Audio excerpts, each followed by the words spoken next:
என்னட்டி மருமவளே, சாம்பார்ல என்னத்தை தான் போட்ட? சாம்பார்ல என்னத்தையே போடுவாங்க, பருப்பு, காய்கறி, அப்புறம் அந்த சீக்ரெட் இன்கிரீடியன்ட் அதையும் போட்டேன் தே.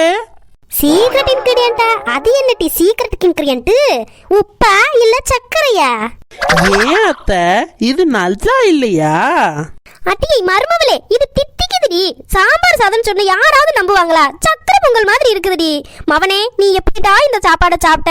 அமைதியா இருக்கிறியே, ஸ்வீட் மாதிரி செஞ்சு கொள்ளுறாளே. சாரி அத்தே, உப்பு டப்பா பக்கத்துல சக்கரை டப்பா இருந்தது, அதுதான் கன்ஃபியூஸ் ஆயிட்டேன் போல. ஐயோ, உன்னையெல்லாம் வச்சுட்டு நான் என்னத்தான் செய்ய போறேனோ தெரியலையே. உப்புக்கும் சர்க்கரைக்கும் வித்தியாசம் தெரியாதவளையா நான் இந்த வீட்டுக்கு கூப்பிட்டுட்டு வந்தேன். இன்னும் என்னெல்லாம் பண்ண போறாளோ எல்லாம் அடுத்த எபிசோட்ல வரும், நீங்களே பாருங்க.